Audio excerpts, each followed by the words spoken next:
शराब की दुकानें खुलने के बाद 24 घंटे में कोरोना वायरस के अचानक सबसे ज्यादा बढ़े मामले, मौतों की संख्या में भी आई तेजी।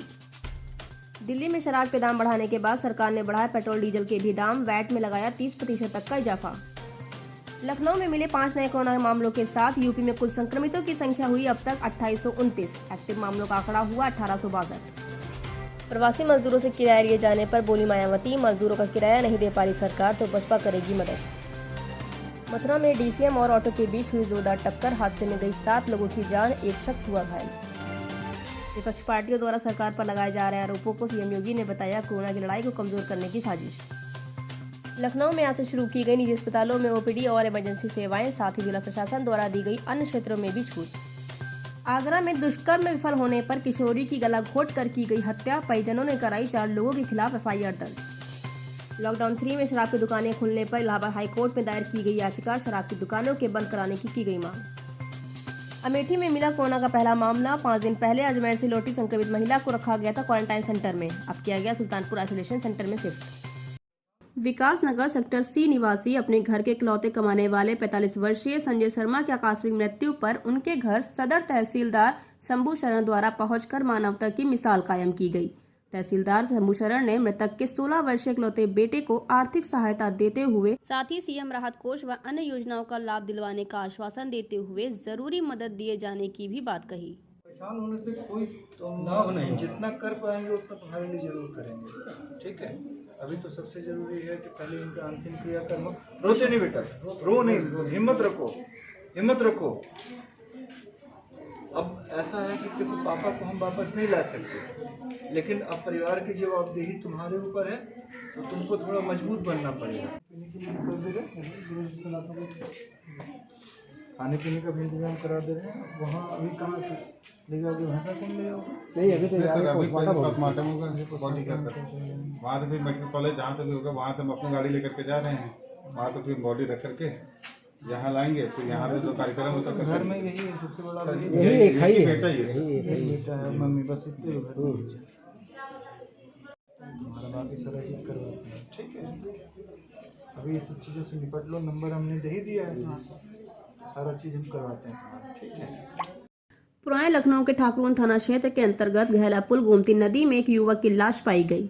सूचना मिलने पर मौके पर पहुंची ठाकुरगंज पुलिस द्वारा सीमा का हवाला देकर कार्यवाही से इनकार करने के बाद घटना की जानकारी होते ही इंस्पेक्टर मड़ियाव विपिन कुमार मौके पर पहुंचे और गोताखोरों की मदद से डेड बॉडी को बाहर निकालकर पोस्टमार्टम के लिए भेजा। डेड बॉडी की पहचान विक्की प्रजापति के रूप में की गई। एक साथ में आया और वो भी नहीं बताई, और इसके बाद में हमको 6 बजे खबर मिली, 6 बजे कि तुम्हारा बेटा पतंग लूटने गया है। तो जब कभी हमारा बेटा हमारे साथ में भी नहीं यहाँ तक आया तो हम सर ने नज़रअंदाज किया। फिर रात को हम लोग, फिर किसी ने कहा कि जंगल तब देखो जाके, तो सर हम लोग जंगल की तरफ देखने आए। फिर सुबह फिर ढूंढने आए तो सर कुछ नहीं मिला हमको। अब क्या सूचना मिली पुलिस के द्वारा? पुलिस द्वारा से मिली है कि वो जल में, नदी में डूब के मर गया। डूब के मर गया। क्या नाम था लड़के का, कितनी उम्र थी उसकी? 18 साल उम्र थी सर। हाँ, नाम क्या था? विक्की कुमार पर। किसी से कोई दुश्मनी थी, कोई लड़ाई थी? नहीं, किसी से नहीं। तो आपको क्या लग रहा है? हमको यही लग रहा है कि किसी ने उसको ला के यहाँ पे छल से मारा है सर, हत्या की है। जी हाँ। राजधानी लखनऊ में पिछले 25 दिनों से लगातार कोरोना के नए मामले सामने आ रहे हैं। आज भी कैसरबाग सब्जी मंडी में 5 कोरोना पॉजिटिव केस पाए गए। अब तक सब्जी मंडी से कुल 10 कोरोना संक्रमित मरीज पाए जा चुके हैं। नए मरीजों में कोरोना की पुष्टि होने के बाद स्वास्थ्य विभाग की टीम मरीजों को लेने पहुंची। साथ ही पुलिस प्रशासन द्वारा भी पूरे इलाके को सील कर दिया गया। लखनऊ के कैसरबाग सब्जी मंडी के आड़तियों में दिन ब दिन कोरोना की बनती चेन खतरनाक साबित हो सकती है, जिसके चलते अब तक लखनऊ में कोरोना संक्रमितों की कुल संख्या 242 हो चुकी है।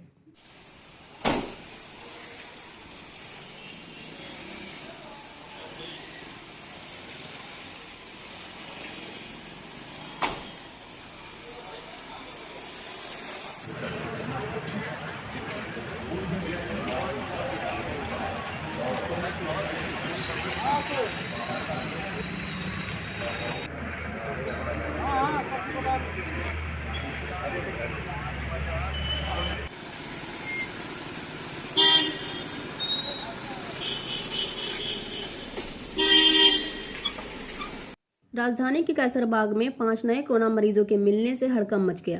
कैसरबाग के सब्जी मंडी में मिले कोरोना मरीजों की सूचना के बाद पुलिस प्रशासन द्वारा इलाके को पूरी तरह से सील कर दिया गया। हालांकि लखनऊ में 13 हॉटस्पॉट इलाकों को पहले से ही सील कर दिया गया है। मरीजों के मिलने की सूचना के बाद ज्वाइंट कमिश्नर नवीन अरोड़ा ने कैसरबाग सब्जी मंडी और हसनगंज के साथ कई क्षेत्रों का निरीक्षण किया।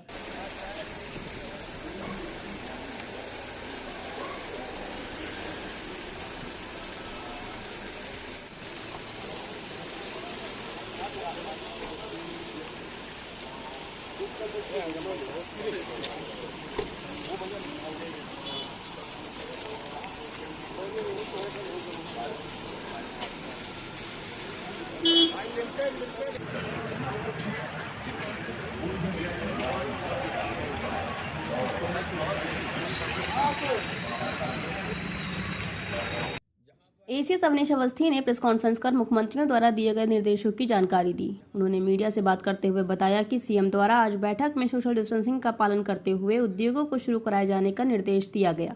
साथ ही एसीएस ने बताया कि अब तक लगभग 65,000 से अधिक श्रमिक मजदूर और छात्रों को एक राज्य से दूसरे राज्यों में पहुंचाया जा चुका है और प्रदेश में कोरोना टेस्टिंग की क्षमता को भी 5,000 से अधिक बढ़ा दी गई है। उद्योग धंधों को गति प्रदान करने के लिए नीतियों में भी संशोधन करने का निर्देश उन्होंने दिया है कि नई सेक्टोरल नीतियां जो है उद्योगों की तुरंत लाई जाए। सिंगल विंडो को और मजबूत कैसे किया जाए, ये भी बहुत ही जल्द मुख्यमंत्री जी जो है उस पर निर्णय लेने जा रहे हैं और उसमें बहुत जल्दी कैबिनेट में निर्णय आएगा। लेबर रिफॉर्म्स पर भी आज उन्होंने कहा कि with in 2 days labour reform के प्रस्तावों पर भी अंतिम निर्णय करा दिया जाए और इसी कड़ी में लेबर सेक्रेटरी साहब को और उनको सभी अधिकारियों को कहा गया है कि आज ही लेबर रिफॉर्म्स के प्रस्तावों को प्रस्तुत करके उन पर जल्दी से जल्दी जो भी पॉजिटिव निर्णय होने हैं वो तुरंत कर दिया जाए। आपको मालूम है कि हमारे प्रदेश के कामगार श्रमिक काफी प्रदेशों में हैं और निरंतर उनको हम लोग ला रहे हैं। अब तक लगभग 63,958 लोगों को से अधिक यानी लगभग 65,000 से अधिक लोगों को प्रदेश में विभिन्न श्रमिकों को, कामगारों को, छात्रों को लाया जा चुका है या एक स्थान से दूसरे स्थान भेजा जा चुका है।